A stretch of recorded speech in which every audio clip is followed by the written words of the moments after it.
Hospitals are supposed to be neutral ground, a place built for help, not harm, a place where people come to be treated, to recover, to breathe, and for families, a place where hope is still possible.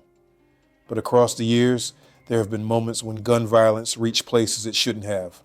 Hospital entrances, hallways, even work areas inside the building, not because hospitals failed, but because hospitals are open, predictable, and full of people trying to live normal lives. This documentary looks at those moments, the cases that shook staff, families, and entire hospital systems, and the reality that some conflicts don't stop just because the setting changes. This is Black Shadows, Detroit Stories.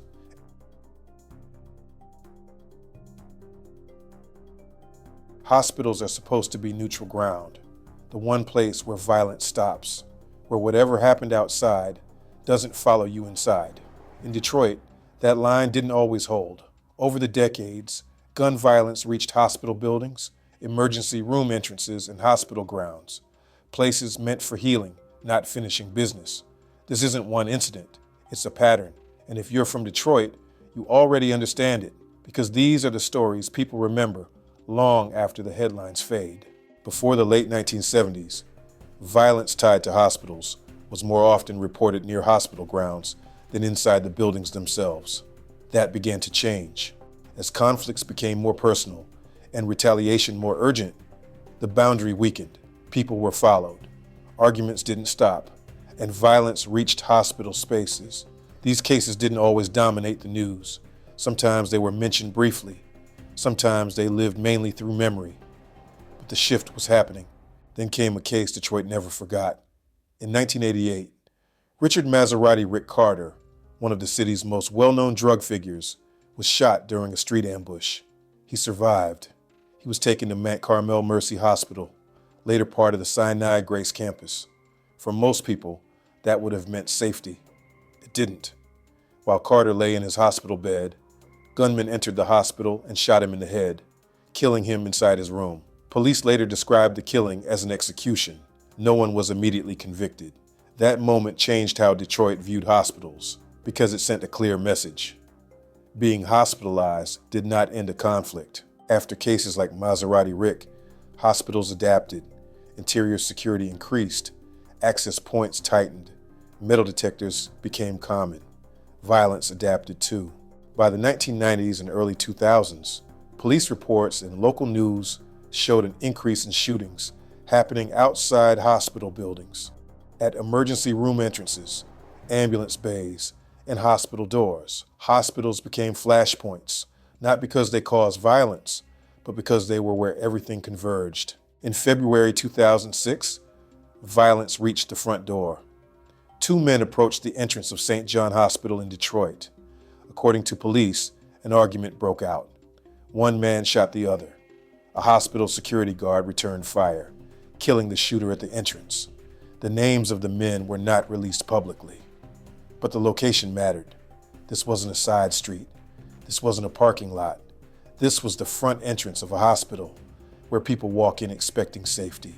Detroit also carries stories that don't live in court records. One involves a man known as Lafayette, connected in underworld accounts to a pimp known as Texas Slim. According to long circulating Detroit stories, Lafayette was shot inside a hospital by his wife or a significant other. In those same stories, Texas Slim is described as visiting Lafayette at the hospital, not being involved in the shooting. No public records confirm this account. It remains oral history, passed down because Detroit has seen enough confirmed hospital violence for stories like this to feel possible. And that in itself says something. Over the years, hospital violence has taken different forms. Outside entrances, in parking areas, and sometimes inside the building itself. The next case happened in 2025, and it hit especially hard because the victim wasn't there for treatment. She was there to work. One of the most disturbing cases connected to a Detroit hospital happened in 2025. Not in an emergency room, not in a parking lot, but inside the hospital itself. On August 22nd, 2025, Latricia Green Brown was killed inside Henry Ford Hospital in Detroit. She wasn't a visitor. She wasn't passing through. She was working, According to investigators, she was in the basement area of the hospital, in a workspace that should have been routine, familiar, and protected.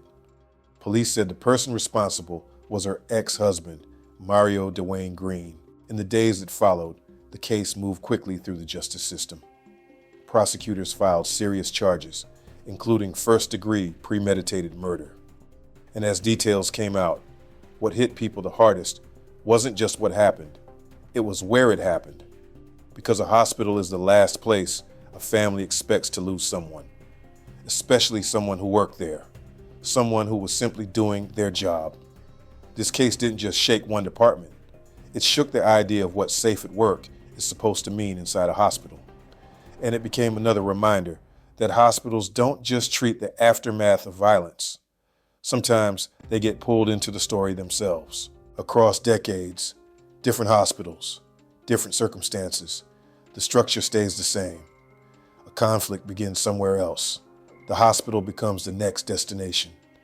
Violence shows up at the weakest point. A door, a hallway, an entrance. Hospitals don't create these conflicts. They inherit them. Hospitals were built to heal. But in Detroit, they were forced to adapt to realities they didn't choose. Security increased. Procedures tightened. Fear became part of the environment. And every time violence crossed that line, something was lost. Trust, peace, and the belief that there was at least one place the streets couldn't reach. Detroit understands boundaries, and it understands what happens when they collapse. On the street, violence is expected. At a hospital, it changes everything. This is Black Shadows, Detroit Stories, documenting the moments when violence followed people even into the places meant to save them.